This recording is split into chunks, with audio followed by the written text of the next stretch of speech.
और अब देखिए आज का स्पेशल। अगर आप अपना व्हाट्सएप मैसेज या दूसरे इंटरनेट मैसेजेस डिलीट कर देते हैं तो ये खबर आपके लिए बेहद जरूरी है। व्हाट्सएप मैसेज आपके लिए जी का जंजाल बन सकता है। भारत सरकार एक ऐसा कानून बनाने जा रही है जिससे व्हाट्सएप और इस जैसी कई सेवाओं पर मैसेज डिलीट करना गैर कानूनी माना जाएगा। ऐसा करने पर आपको जेल भी जाना पड़ सकता है।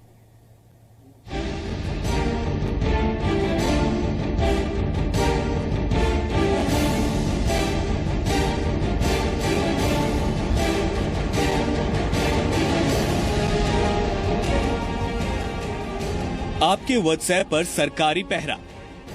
व्हाट्सएप मैसेज डिलीट किया तो जाना पड़ सकता है जेल। अपनी मर्जी से डिलीट नहीं कर पाएंगे व्हाट्सएप मैसेज। 90 दिन से पहले मैसेज डिलीट किया तो खैर नहीं। जी हाँ, सरकार नया कानून बनाने जा रही है जिसके तहत आपको व्हाट्सएप जैसे ऐप पर मैसेज को 90 दिन यानी 3 महीने तक स्टोर रखना होगा। सिर्फ मैसेज ही नहीं, आपको पासवर्ड भी स्टोर रखना होगा। भारत सरकार ने नेशनल एन्क्रिप्शन टेक्नोलॉजी के नाम की नई पॉलिसी तैयार की है। इसके तहत आप 90 दिन तक व्हाट्सएप या दूसरी एन्क्रिप्टेड मैसेजिंग सर्विस की चैट डिलीट नहीं कर पाएंगे। 90 दिनों तक आपको उसे सेव रखना पड़ेगा। अगर नया कानून लागू हो गया तो सरकारी एजेंसियां किसी भी वक्त इन सेवाओं का इस्तेमाल कर रहे यूजर्स से पिछले 90 दिनों के मैसेज का रिकॉर्ड मांग सकती हैं। किसी सरकारी एजेंसी के मांगने पर आपको प्लेन टेक्स्ट दिखाना होगा। अगर यूजर 90 दिनों से पहले मैसेज को डिलीट करता है तो उस पर कानूनी कार्रवाई की जा सकती है। व्हाट्सएप के अलावा गूगल हैंगआउट और एप्पल का आई मैसेज भी इसके दायरे में आते हैं। केंद्र सरकार के सूचना प्रौद्योगिकी मंत्रालय के department of electronics and information technology ने ये पॉलिसी ड्राफ्ट तैयार किया है। सरकार ने 16 अक्टूबर तक आम लोगों से इस पर सुझाव मांगे हैं। इस ड्राफ्ट में जो बात सबसे ज्यादा परेशान करने वाली है वो ये है कि बिजनेस और ई कॉमर्स साइट्स को भी एन्क्रिप्टेड मैसेज और अपने सारे कम्युनिकेशन की प्लेन टेक्स्ट सेव रखनी होगी। मांगने पर अपना एन्क्रिप्शन पासवर्ड सरकार से साझा करना होगा। अब सवाल उठता है, कौन कौन इसके दायरे में आएंगे? सभी भारतीय नागरिक, सभी केंद्र और राज्य सरकार के विभाग, सभी बिजनेस और कमर्शियल संस्थान, सभी पब्लिक सेक्टर अंडरटेकिंग, सभी शिक्षण संस्थान।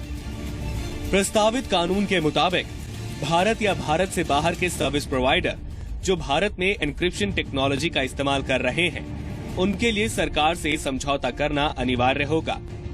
हर ऐप को इसके लिए बनी सरकारी एजेंसी में रजिस्ट्रेशन और अपने एन्क्रिप्शन सॉफ्टवेयर या हार्डवेयर की वर्किंग कॉपी एजेंसी में जमा करना अनिवार्य होगा। अगर ये पॉलिसी अपने मौजूदा स्वरूप में लागू होती है और व्हाट्सएप, गूगल या आई मैसेज ये समझौता नहीं करते हैं तो उन्हें गैर कानूनी या अवैध ठहराया जा सकता है। हालांकि SSL, सिक्योर सॉकेट लेयर और TLS, ट्रांसपोर्ट लेयर सिक्योरिटी जैसे मास यूज प्रोडक्ट्स जो फाइनेंशियल ट्रांजैक्शन में इस्तेमाल होते हैं, इस प्रस्तावित कानून से बाहर रखे गए हैं। अब सवाल ये उठता है कि एन्क्रिप्शन क्या होता है? एन्क्रिप्शन एक तरह का लॉक है जिसके अंदर डेटा सबसे ज्यादा सुरक्षित रहता है। किसी एन्क्रिप्टेड फाइल को आप तभी पढ़ सकते हैं जब आपके पास उसका पासवर्ड हो। उस पासवर्ड से मैसेज डिक्रिप्ट होकर प्लेन टेक्स्ट में बदलता है। स्मार्ट कार्ड, सिम कार्ड सभी एन्क्रिप्शन का इस्तेमाल करते हैं।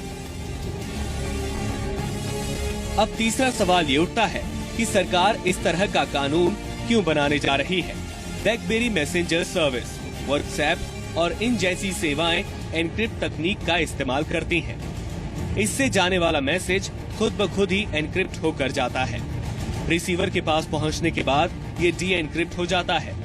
बस यही एन्क्रिप्टेड मैसेज सुरक्षा एजेंसियों की आग की किरकिरी बना हुआ है।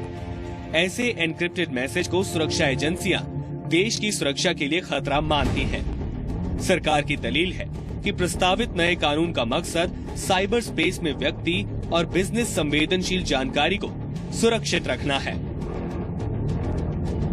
ब्यूरो रिपोर्ट, जी मीडिया। तो प्रस्तावित नए कानून पर जब विवाद बढ़ा तो सरकार ने ड्राफ्ट में बदलाव कर दिया है। Department of electronics and information technology की वेबसाइट पर संशोधित ड्राफ्ट डाल दिया गया है। इसके मुताबिक व्हाट्सएप, एसएमएस, फेसबुक, ट्विटर या गूगल हैंगआउट्स जैसी सेवाओं को इस कानून से बाहर रखा गया है।